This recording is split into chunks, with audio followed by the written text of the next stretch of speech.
Nosotros tenemos en estas elecciones la oportunidad de invitar, ¿no?, a todos los precandidatos a intendente de nuestra querida Matanza a que se sienten aquí con nosotros para conocerlos un poquito más y para que nuestros oyentes también tengan la posibilidad de conocer quiénes son, qué proponen, qué buscan, cuál es el cambio que esperan para nuestra Matanza. Y en esta oportunidad lo tenemos a Mariano Hermida aquí en el programa, que es de Política Obrera, sí, viene como precandidato a intendente y va en la lista de Marcelo Ramal, ¿no?, como presidente, y Jorge Altamira y Patricia Hurones. ¿Estamos bien? ¿Cómo anda? Buenas tardes, Mariano. Estamos bien. Muchas gracias por la invitación y por el espacio, y espero que el programa esté tan bueno como espero que sea el resultado de Vélez.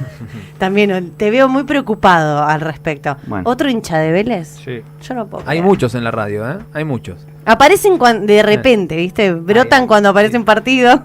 Hay muchos. Unos que prefieren no decir que son de Vélez. Bueno, primero que nada, me gustaría conocerte, que quiero que te conozcan del otro lado también. ¿Quién es Mariano Hermida y por qué aquí en Matanza? ¿Por qué la Matanza y qué propones para la Matanza?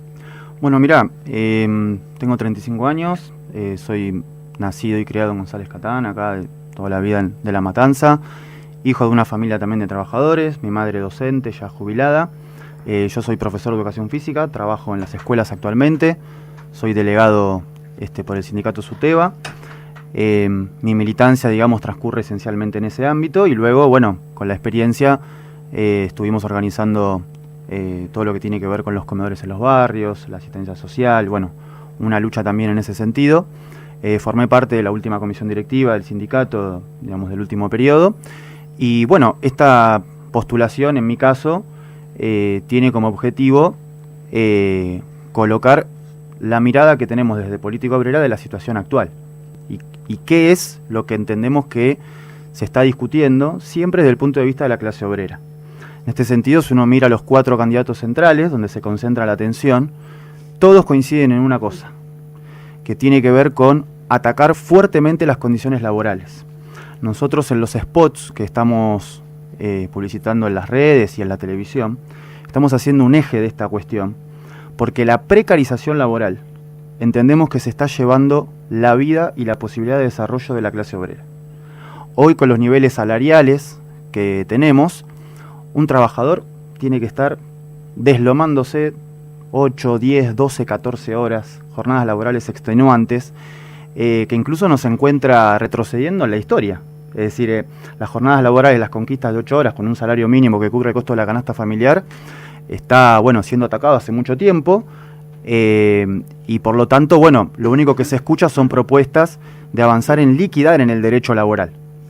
Sí, eso es tremendo. De hecho, lo hemos hablado aquí en el programa varias veces, donde ya no existe ni siquiera como un discurso de posibles mentiras, ¿no?, como para atraer votos, sino que se va a la crudeza a veces, o al discurso donde te lo dicen directamente: vamos a recortar, para nosotros el salario es un gasto, y tienen mucho caudal de votos esas personas. Bueno, vamos a verlo, pero lo que es claro es que para nosotros en esta elección se está desenvolviendo una crisis de poder.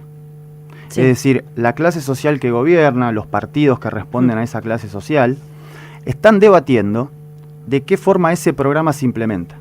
Y hay algunos que dicen, bueno, puede ser con un gobierno de unidad nacional, dialogando, haciendo acuerdos con los sindicatos, y otro sector que plantea abiertamente una agenda de tipo fascista. Los spots, por ejemplo, de Patricia Bullrich, esto de a todo nada, pero también Lustó, que en la capital federal le está poniendo carteles diciendo que quiere terminar con los piquetes. Bueno, estamos acá en presencia de efectivamente avanzar hacia liquidar el derecho laboral, porque el proyecto de eliminar la indemnización por despido es muy profundo, no es solamente un problema gremial. Las patronales quieren con esto fomentar la rotación laboral, es decir, liquidar la capacidad física e intelectual de un trabajador que a los 40, 50 años, debido a los ritmos laborales que tiene, termina con la columna destrozada, su físico y demás. Entonces dicen, bueno, quiero la libertad para desecharme de los viejos, como dicen las fábricas, contratar gente nueva, y bueno, y exprimir hasta la última gota de sudor la fuerza de trabajo. También se quieren eliminar las multas que reciben las patronales cuando infringen en alguna infracción laboral. Sí. Es decir, que se eliminaría el derecho laboral. Es Sí. decir, uno tiende, a ver, yo me peleo en la calle con alguien y puedo hacerle una demanda al otro porque me lesionó. Ahora, si es una patronal, pierdo, digamos, ese derecho a reclamar una cosa elemental con este discurso muy interesado que coloca que hay una industria del juicio y que se pretende sacar una tajada y qué sé yo, cuando en realidad habría que hacerle un juicio a la industria porque tiene al 40% de la población trabajando de manera precarizada. Entonces nosotros queremos poner de manifiesto en la campaña electoral que se está discutiendo este problema, la agenda es esta, y en esto los candidatos que se postulan tradicionales tienen sus diferencias de grado, de cómo realizarlo, pero van hacia esto. Es un problema mundial, no es solamente de acá. En España ya hay contratos de hasta un día. Sí, claro. Es decir, el capitalismo como sistema social está dispuesto a atacar hasta el final de la condición de vida de un trabajador, y nosotros lo que decimos, que es, digamos, un eslogan o una idea que queremos transmitir, Sí. es que la familia, la vida de los trabajadores está primero antes que la ganancia de las empresas, que estamos viendo cómo va destruyendo todo. Ahora, el problema de la precarización laboral, el problema de la destrucción del medio ambiente y el problema de que hay en desarrollo en estos momentos una guerra, entendemos que son manifestaciones muy claras de cómo la vida social se va destruyendo, y a costa de eso quieren que esta crisis la absorban los trabajadores. Hacemos un llamado muy fuerte a defender la vida, el salario, la humanidad en su conjunto, y bueno, y para eso también tenemos planteadas una cantidad de reivindicaciones que nos parecen muy importantes en lo inmediato. ¿Cómo ves la matanza? ¿Cómo la ves el último tiempo? ¿Cómo te presentás vos, digamos, en esta actualidad con este presente de matanza? ¿Qué es lo primero que para vos habría que mover, que empezar a recuperar? Bueno, no sé, ¿cómo la observás vos desde tu punto de vista? Bueno, las estadísticas creo que son muy claras. Y incluso tal vez el que me escucha, creo que no hace falta relatarle la realidad porque la vive. La matanza en términos de crisis habitacional encabeza el ranking de la provincia de Buenos Aires, un distrito de emergencia habitacional. El acceso a la tierra y a la vivienda es prácticamente imposible. Sabemos muy bien que la especulación inmobiliaria que se desenvuelve en los primeros cordones hace que los trabajadores sean expulsados hacia los márgenes del distrito, y bueno, y vemos situaciones de construir una casita al lado de un lugar que ni siquiera puede estar habitado para la vida humana. Es decir, es una escena del siglo pasado, ¿no? Que el problema de la vivienda y la tierra nos parece acá en el distrito fundamental. Luego, acá se dice, o la propaganda oficial, que es la capital de la industria. Y de ahí Espinosa promete un polo tecnológico, una cantidad de cuestiones. Pero en La Matanza, 8 de cada 10 trabajadores trabaja de manera precarizada. Es decir, en negro. Los talleres clandestinos en materia de la industria del calzado y los textiles. Ya hoy venía pensando esta cuestión y digo, incluso está mal llamarlos clandestinos, porque todo el mundo sabe dónde funcionan, claro. están no funcionan ahí, escondidas. es decir, para abastecer a la salada, es decir, una cantidad de negocios impresionantes, donde la mayoría son mujeres que trabajan en esos talleres, donde hay condiciones laborales de esclavitud.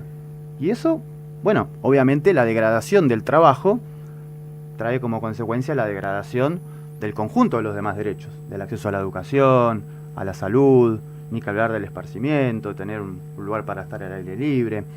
Entonces, nosotros queremos colocar esta agenda muy fuerte, entendiendo de que la intendencia actual y las demás corrientes que se presentan, en términos de los partidos del sistema o de los que defienden este régimen social, tienen una orientación muy clara de avanzar frente a esto. Es decir, no depositamos expectativas en que esto puede modificarse con algún proyecto de ley en el Consejo Deliberante, sino que acá hay que preparar a los trabajadores para una intervención histórica y que tomen los problemas en sus propias manos, porque imagínense que cualquier propuesta o proyecto que se presente tiene que afectar intereses muy fuertes. Sí, claro. Y es importante que el pueblo, lo defienda con la acción, ¿no? ¿Cuál es la solución que le encuentran a ello? Desde nuestro punto de vista, mira, nosotros colocamos ahí, sacamos una declaración acá local del distrito que yo se las acerqué, y tenemos, 6 o 7 puntos que entendemos los centrales. Sí. En primer lugar, la cuestión del acceso a la vivienda y de la tierra tiene que estar planificado sobre la base de realizar un censo de cuál es la verdadera situación de las necesidades. Hubo un censo. Sí, bueno. Los parámetros de ese censo ¿Qué pasó? Son muy cuestionables. Entendemos que tiene que haber un registro real de esto que lo tienen que llevar adelante los propios trabajadores. Las organizaciones populares, los sindicatos, los organismos de derechos humanos, y establecer cuál es el cuadro que tenemos. En función de eso hay que planificar un plan de obras públicas y de viviendas populares, del acceso a la tierra, y que permitiría además generar fuentes de trabajo, que justamente es lo que también falta. Sí. Claro. Ahora, trabajo en condiciones, es decir, con convenio, Dignas. está claro, es decir, como el mejor convenio laboral que pueda tener el trabajador. Luego está todo el problema, insisto, de la precarización laboral, que habría que proceder a un blanqueo y a colocar a todo un universo gigantesco de trabajadores que son monotributistas, que están trabajando por contrato, en el propio municipio, pero en todos los lugares, y pasarlos a planta permanente y producir un inmediato aumento salarial. A partir de ahí podemos empezar a reorganizar el distrito priorizando las necesidades del que labura y no las necesidades de los que están especulando, de los que hacen negocios con la deuda, en el sentido de que esto no es un problema municipal, es decir, es un problema general que atraviesa todo Claro. Argentina, la provincia de Buenos Aires, y queremos hacer foco muy fuerte en esto. Después está el problema de la salud. Eso te iba a Es decir, preguntar, te estuve stalkeando en las redes sociales y vi que estuviste muy presente, estás muy presente, ¿no?, en las cuestiones de salud. Te vi en el hospital de niños planteando, la problemática que conocemos todos los matanceros.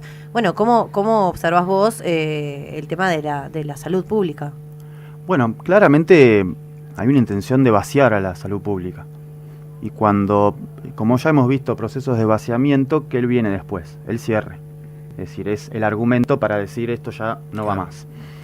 Que se estén retirando del hospital 30 trabajadores, 40, y que esto continúe, que la guardia esté cerrada en un hospital de niños. Miren, hace un rato se hizo público en los medios. Un chico se fue a atender al hospital del kilómetro 32. Lo lleva la madre. Lo vi porque justo antes de llegar acá. Lo lleva la madre al hospital del kilómetro 32. No consigue ahí para hacerle la intervención. Lo lleva al hospital de niños de San Justo. Lo atienden porque los trabajadores no están de paro. Están ahí laburando. Lo atienden. Lo van a subir por el ascensor y el ascensor se traba. Y tienen que retirar. Operación de urgencia, apendicitis. A ese chico. Es decir, son condiciones terribles. Si esto no es un ataque abierto al acceso de la salud de la población, los médicos, los profesionales de ese hospital tienen sueldos que son increíbles en materia de lo bajo que están de la línea de la pobreza. Entonces, vuelvo al tema inicial, se precariza, se ataca el salario, se ataca las condiciones de trabajo para luego proceder a una precarización del propio sistema de salud, que es lo mismo que pasa con la educación, vaciarlo, y mientras tanto seguimos viendo como los subsidios, por ejemplo, a la salud privada y a la pública continúan sin que nadie toque un peso. Entonces, el acompañamiento a esta lucha que es de las compañeras, de los compañeros que están ahí, es fundamental. Tienen que triunfar los compañeros, tienen que lograr el aumento salarial que están conquistando, porque aparte no es solamente la defensa de sus condiciones de laburo, sino que es la defensa para que la que la población acceda a la salud pública. Claro. Bueno, y en ese sentido, ¿no? Salud, educación, es muy importante también que se hace con los fondos destinados, ¿no? Ustedes también en eso hacen hincapié, ¿qué habría que hacer con los fondos municipales, transparentar, la gestión? Porque eso a veces no está muy claro, ¿no? A dónde se destinan. Mirá, obviamente que uno está a favor de que se triplique el presupuesto para salud, para educación y demás. Ahora, si los que van a gestionar ese presupuesto defienden intereses sociales contrarios a los trabajadores, ese presupuesto va camino a la nada. Por ejemplo, se puede aumentar muchísimo el presupuesto para la educación, pero si siguen subsidiando la escuela privada, eso se va a ese lugar. Nosotros decimos que en caso de nosotros obtener una mayoría y de poder llevarlo adelante, lo primero que haríamos sería una apertura de los libros del municipio. Se tendría que convocar a todo el pueblo de La Matanza a San Justo, poner una pantalla gigante y que se ponga ahí cuáles son los gastos Claro. ¿En qué se va ese dinero? Y los ingresos también. Es decir, todo el esquema que está establecido, los fondos municipales, de provincia, de nación, y el pueblo tiene que votar a dónde entendemos que tiene que ir como prioridad.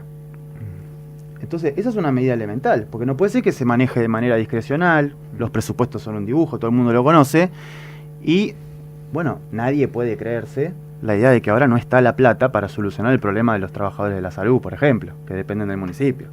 Entonces hay que producir esa apertura de los libros, el pueblo tiene que controlar justamente cómo ese presupuesto se aplica, un control general de la economía, de la producción, pero entendemos que es una tarea que no va a ser Espinosa ni el resto, sino que lo tiene que ejercer el propio pueblo.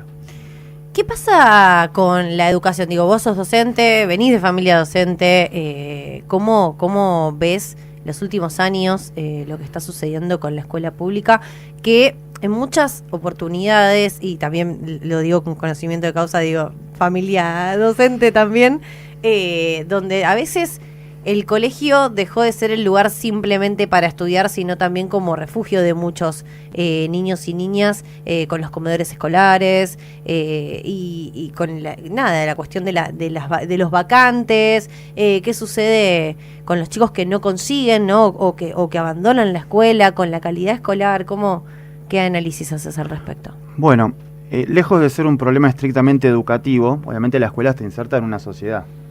Si tenemos, por ejemplo, más del 60% de los niños por debajo de la línea de la pobreza, obviamente que a mí me pasa cuando soy docente y tengo un grupo de estudiantes, ya uno recibe una población muy golpeada, ¿no? por algo tan elemental como el acceder al alimento. Acá se está produciendo un ataque muy fuerte a la escuela pública. Yo hace un ratito mencionaba los subsidios, que se sigue sosteniendo. El rol de la iglesia organizando y gestionando la educación, tanto que se habla de adoctrinamiento a veces, es brutal. En las escuelas privadas no existe el derecho, por ejemplo, a sindicalizarse. Hay una persecución a la docencia terrible. Y en lo que respecta a los presupuestos, bueno, se vienen recortando sistemáticamente. Cuando Massa asumió, una de las primeras medidas fue justamente retirar presupuesto para la educación pública, y por eso es esperable o es muy notorio que hay una cantidad de luchas, de movilizaciones de la docencia y de la propia comunidad. Si uno está acá en La Matanza va a ver cómo en el Consejo Escolar es un desfile. Todas las semanas hay escuelas reclamando por obra de infraestructura, los chicos están hacinados en las aulas. Hay aulas donde hay 50, 60 alumnos. Faltan escuelas, faltan jardines, y después tenemos que escuchar que cuando hacemos una huelga o hacemos un paro, se nos habla de la calidad educativa. ¿Qué calidad puede haber cuando tenés 60 chicos en una misma aula, con docentes cobrando salarios de pobreza? Y por ese motivo, no solo La Matanza, sino provincia que uno vea del país, va a encontrar huelgas y movilizaciones docentes. Es decir, es la respuesta en defensa de la educación pública. Y en esto no quiero dejar de mencionar que existe la complicidad de los sindicatos con esto. Porque ¿cómo puede ser que hoy un docente de salario básico esté cobrando por abajo de la línea de la pobreza? Y volvemos a la precarización laboral. Lo obliga a trabajar 2, 3 turnos, turno mañana, turno tarde. ¿En qué momento ese docente planifica, se forma, estudia, corrige? Y el 80% son compañeras mujeres. Una de las problemáticas, si es una encuesta aquí desde el observatorio de la universidad, y dentro de las encuestas, una de las temáticas que más preocupan a los matanceros es la cuestión seguridad. ¿Qué plantean ustedes primero cómo observan la situación? Y después, ¿qué plantean también para solucionar este problema que digo... ataca a todos, ¿no? Uh-huh. A todos por igual, y que, repito, es de los temas que más preocupan a todos. Sí. Mira, en primer lugar, una pequeña digresión. A ver. No afecta a todos por igual. Bueno, afecta al más pobre. Sí, porque aquel que accede a seguridad privada y qué sé yo, puede estar más tranquilo. Sí. No digo que se resuelva el problema, sí. Pero el que sale a laburar todos los días a las 4 de la mañana y está esperando un bondi, claro, y le arrebatan la mochila, es decir, está más expuesto a esa situación. Sí. Nosotros tenemos esta caracterización. Las manifestaciones de inseguridad, de robos, bueno, hasta de asesinato, es decir, de todo lo que hoy está presente acá, es la manifestación de la degradación de un régimen social que afecta, hasta en este caso más extremo, hasta la vida del otro. Cuando uno tiene una población sumergida en la pobreza, cuando no hay una perspectiva para la juventud, cuando no hay el acceso a cuestiones básicas, como que un barrio esté urbanizado, como que las iluminarias en las paradas de colectivos tengan una luz, miren de lo que estamos hablando. Cuando vemos cómo el delito es organizado desde el Estado hacia abajo, porque nadie puede negar que todo el mundo sabe acá donde se puede encontrar cualquier tipo de sustancia y de droga, en los barrios, lo conoce todo el mundo. Entonces alguien no puede ignorar, decir, ¿y el municipio no sabe? ¿Por qué no desmantela todo esto? Y el entrelazamiento de todos los poderes del Estado, el Ejecutivo, la Policía, acá tenemos, bueno, casos muy fuertes, Luciano Arruga, Lucas Verón, ahora por ejemplo se quieren implementar yo no les digo taser, les digo picanas, porque son picanas, pasa que le cambiamos el nombre y queda un poquito más, ¿no?, marketinero. Son picanas contra la población, con todo lo que eso históricamente representa. Se le quiere dar esa, digamos, un arma más de represión hacia eso, y es muy claro que acá hay una convivencia, incluso también de la justicia, ¿no?, que protege a todo un negociado. Entonces nosotros decimos lo siguiente: frente a todo esto, nosotros no entendemos que la salida es reforzar más cantidad de policías, más herramientas de represión, bajar la imputabilidad. Nos parece que eso es muy negativo. Lo único que vamos a tener es mayor inseguridad, porque vamos a ver a las bandas de la policía peleándose entre ellos por los negocios, y en el medio está la población, que cuántos casos conocemos ahora de balaceras de chicos que quedan en el medio, todo por esta red. Entonces, este planteo no tiene una solución parcial. Hay que decir las cosas como son. Acá hay que modificar absolutamente todo. Ahora, en el mientras tanto, nosotros promovemos que en los barrios los compañeros se organicen, que denuncien la zona liberada, que intervengan en la cuestión de la seguridad de su propio barrio, y al mismo tiempo de que se satisfagan todas las necesidades para que esos pibes no estén expuestos a este tipo de situaciones, de delitos. Te puedo asegurar que un aumento, por ejemplo, de salarios, que un aumento de la disposición de clubes, de centros culturales, una política de ataque a los narcotraficantes y su entrelazamiento con la policía, el desmantelamiento de toda la red que hay, incluso las redes de trata, es decir, el delito organizado, que es, digamos, donde se desprenden los demás más pequeños, tiene que ser atacado violentamente, y entendemos que esto solo va a ser obra de un gobierno de trabajadores, que va a tener que pensar luego una nueva forma de organizar a la sociedad, y por eso, bueno, rechazamos todas estas medidas, digamos, que solo buscan el punitivismo y que ya sabemos que no va a tener una solución. Más clubes, por ejemplo, más clubes de barrio, más clubes sociales. Clubes de barrio, bibliotecas populares, es decir, un chico cualquiera que está en un barrio, que ve cómo a su alrededor se derrumba un proyecto de vida, ve a sus viejos que no están nunca, porque tienen que laburar 12, 14 horas, es decir, se le viene el mundo abajo. Entonces dice, ¿sabes qué? Voy y me la juego, total, esto no tiene sentido. Nosotros tenemos este enfoque del problema y queremos apuntar a todo lo demás, decir, a las condiciones en las cuales ese pibe tiene que... Ese sería en el largo plazo. ¿Y en el corto plazo qué proponen? Bueno, insisto, hay que organizarse en los barrios, movilizarse, denunciar la convivencia de la policía. Pero no es fácil eso, Mariano, ¿eh? Bueno, hay temor muchas veces porque... Por supuesto. Pero no es fácil con ningún aspecto que uno quiera. Es decir, en un sindicato, quiero aumento de salario. Si protesto me echan, no es fácil. Sí, claro, también. Bueno, sí. Nada es fácil. Seguro. ¿Está claro? Sí, en eso estamos de acuerdo. Coincido igual, de hecho, esto recuerdo haberlo hablado con Natalia Hernández cuando vino aquí, porque sabemos que las condiciones que generan la inseguridad son la pobreza, la desigualdad, la falta de oportunidades y un montón de cuestiones que, requieren claramente de un proyecto a largo plazo para poder solucionar a las generaciones que vienen, pero sí también hay como una situación urgente que tiene que ver con esto, con no poder salir a la calle, con el tema de las motos, ¿no? Esta idea de los motochorros constantes, de los arrebatos, que como decís vos, ¿no? También afectan, principalmente afectan al trabajador, al que se toma el colectivo, al que tiene que levantarse a las 5 de la mañana para ir a trabajar, al que está expuesto en la calle constantemente. Y a veces comprendo también que a veces la policía es parte del problema, pero también es me parece que es parte de la solución, ¿no? Bueno, sí, hay que ser concretos, depende. Claro. Lo que digo es depende. Te doy un ejemplo, en esto que tiene que ver con las soluciones o inmediatas o el corto plazo. ¿Implica mucho dinero iluminar todos los barrios y las paradas de colectivos? Es una decisión política. Sí, ¿Cuánto claro. implica? ¿Con eso alguien resuelve el problema? No, pero no es lo mismo esperar un colectivo con toda una disposición. Bien. Reducir la frecuencia de los colectivos. Los márgenes, sí. La frecuencia de los colectivos que sabemos que reciben subsidios millonarios y no lo sacan en las horas ni nada. ¿Se puede planificar eso? Los clubes es decir, todo un esquema. Claro que se puede hacer. Hay una decisión política de no hacerlo. Claro, y hay una eficiencia del Estado que no está sucediendo también, ¿no? No, es que el delito es un negocio. Claro. El capitalismo convierte a todo en una mercancía. Por eso no se ataca a los narcos. Es decir, hay todo un negocio atrás que hay que atacar, porque si no esto no tiene una salida. Ahora, así como digo esto, hay experiencias en barrios donde los vecinos se organizan y sacan a los narcos y se terminó, viejo. Sí. Se están llevando la vida de tus hijos.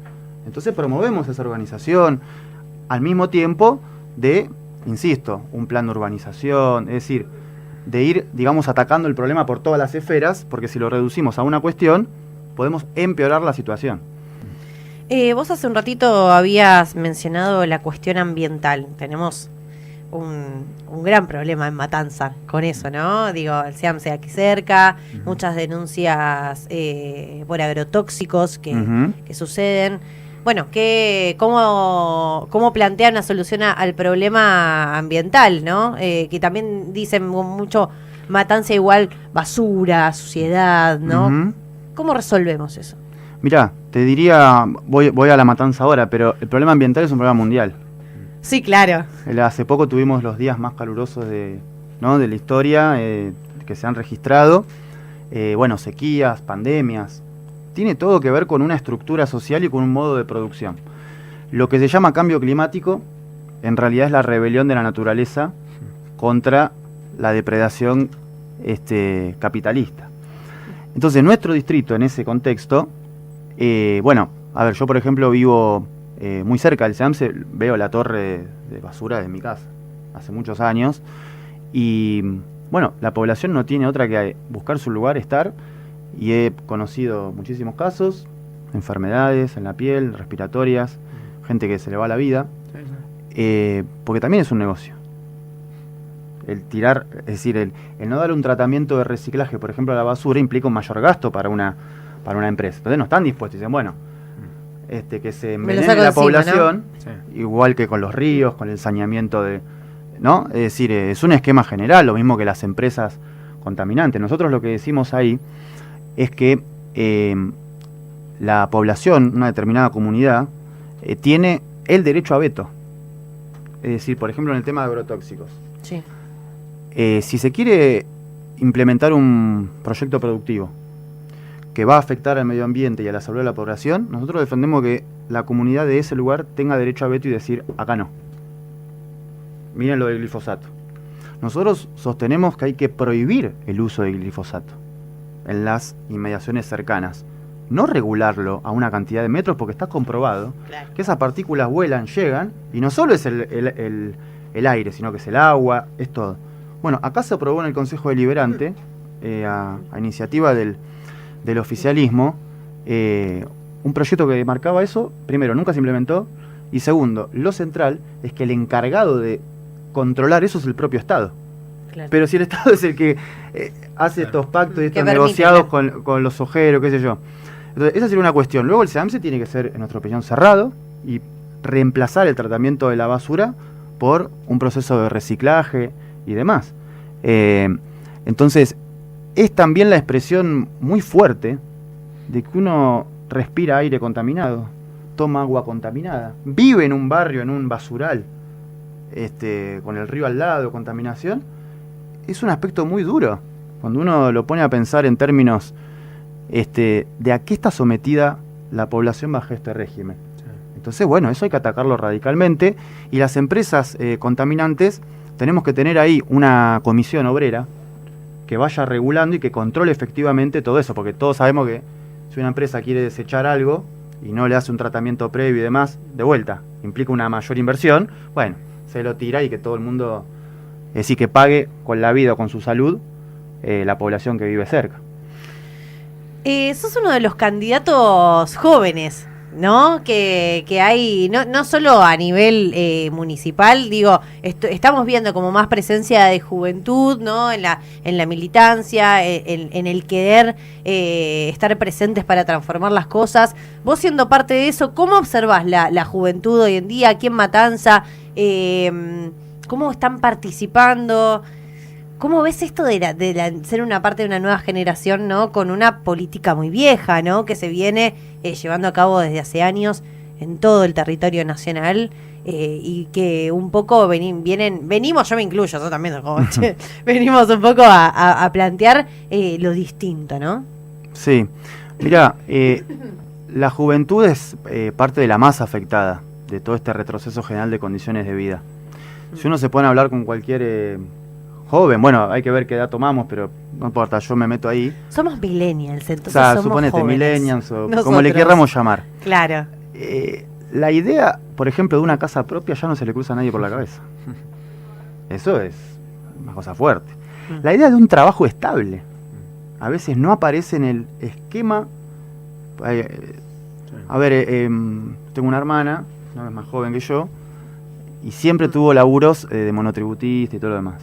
Hace poco, por suerte, logró un trabajo estable y desconocía lo que era un aguinaldo, desconocía... Es decir, la política de destrucción del trabajador como ser social al joven hoy, bueno, es lo que vemos, ¿no? Con chicos y chicas en las aplicaciones repartiendo, Sí.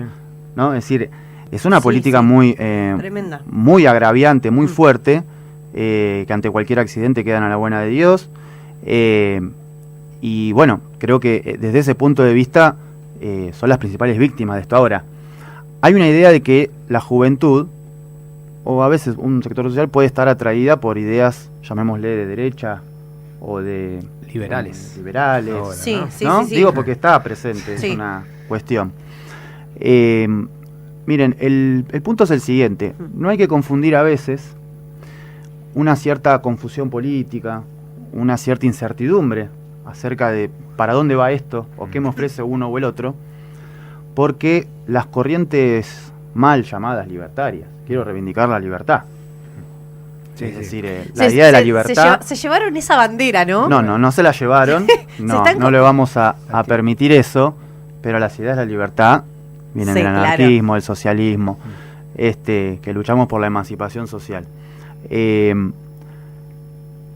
Yo no me creo, digamos, tal vez uno puede estar equivocado, hay que ver cómo se desenvuelven los procesos, pero que la juventud haya comprado, digamos, esta idea. Uno puede tomar algún dato fáctico. En las elecciones no aparece eso, provinciales al menos, que Sí. los candidatos de Milei. Ahora, más profundo que eso es lo siguiente. Milei es un fascista. Milei es un fascista. ¿Ha logrado generar un movimiento fascista? Entendemos que todavía no. Es decir, no hay una movilización. No. Una de las características del fascismo es que tiene que tener un gran apoyo popular. Por ejemplo, Bolsonaro en Brasil logró eso en un momento. Sí, claro. Golpe de Estado, el apoyo del ejército, de este, del otro. Lo de Milei entendemos que puede ser un fenómeno transitorio, también muy, muy manejado, muy instalado, pero desde ese punto de vista, si uno mira las luchas de los trabajadores, son protagonizadas por la juventud. Claro. Cuidado, en Argentina, Jujuy uno puede hablar, pero también en Francia y en Estados Unidos, donde hay huelgas en, por ejemplo, Apple, Amazon, que es el sector de la juventud más precarizada. Bueno, como siempre llegamos a esta instancia, nosotros, este programa se llama Hay que seguir y tenemos una sección que se llama Hay que elegir. Y es un ping-pong de preguntas y respuestas que, si querés, podés explayarte en alguna que otra respuesta que te interese, Bien, pero si no, con el sí o no estamos listos. cumplimos. O sea, Cumplimos. con el sí o no, lo demás Sí, es como si no agregado. Si no te animás a jugártela mucho, está todo bien. Sé que hay un par de preguntas que pueden llegar a poner Vamos a en ver. juego acá a más de uno, pero bueno, vamos a ver cómo funciona en esta oportunidad. Ahora, en el Hay que elegir del día de hoy, Mariano Hermida, junto a nosotros, va a responder estas preguntas. División de Matanza, ¿sí o no? En una asamblea constituyente convocada por los trabajadores lo vamos a decidir. Porque actualmente se dice no, porque si hay una división acentuaría las divisiones entre los distritos y la defensa. Eso ya pasa ahora, no hace falta dividirla. Ya están divididos. Es decir, depende la orientación social que haya, si está dividida o no. Bueno, es una cuestión básica, administrativa. Bien. Almirante Olafe. Acá no puedo decir otra cosa que no Pero sea... es la más difícil para todos. No. A mí me parece la más fácil. A ver. Porque uno no puede ir en contra de su pasión. Entonces, ¿Qué sería? Vélez Sarsfield. Yo No. soy hincha, fanático, criado ahí. Y no puede puedo ser. decir algo, sería hacer demagogia al respecto. Y más cuando tenemos un partido que es tan importante. No, tengo amigos de Almirante, De del AFE, digo, no. ¿Fuiste a la cancha de alguno? He ido a la cancha de Almirante Ah. a acompañar amigos, así que si quieren ahí para ponerlo, lo ahí. pueden Sirve un poner. sirve un poquito. Sí. Portación legal de armas para la población. No, ¿Sí o no? rotundamente no. No, con lo que acabo de decir antes, y digo que sí. No, en absoluto. Es un planteo muy peligroso que incluso puede ser utilizado para una posible guerra civil contra los trabajadores. No estoy exagerando, porque la que dice eso y los que sostienen eso son los que están haciendo spot, demoliendo edificios y diciendo que van a terminar con todo esto. Así que es serio el tema. Me salteo la que viene. No. Las pistolas No, Taser. pero hay que hacerla igual, Pero, ya sabemos. Bueno, pistolas Taser para las fuerzas policiales. No, punto. Picanas, ¿no? Para Mariano. Son picanas. Son picanas. Plan de domingo para Mariano, ¿qué preferís? ¿Shopping, Campanópolis? Mirá, un asado con mi familia, seguro. Y si después hay un partido de fútbol para ir a la cancha, también. Bien. ¿Control de precios? ¿El control del precio es asociado a un control más general de la economía por parte de los trabajadores? Sí. Bien. ¿Le cambiarías el nombre al distrito? No veo que sea hoy un tema que modificarían algo. Muchos han planteado que buscarían cambiarle el nombre. Salario mínimo igual a canasta familiar. Ahí vamos a cambiar de verdad. Ubicación, urbanización de barrios populares. Sí, por supuesto, urbanización, todo lo que está. La Matanza tiene más de 140 asentamientos, así que es uno de los principales reclamos que apoyamos, que incentivamos la lucha por eso y bueno, por eso también lo planteé antes, ¿no? ¿Participarías de un debate con los demás candidatos a intendente? Pongan el día, la fecha y acá estamos, sí. ¿Matanza avanza? No, en lo que tiene que ver a las condiciones de vida de los trabajadores, no. ¿Cuál sería tu eslogan? Muy sencillo, que gobiernen los que laburan. Desde la Universidad Nacional de La Matanza, Radio Universidad FM 89.1. Siempre cerca.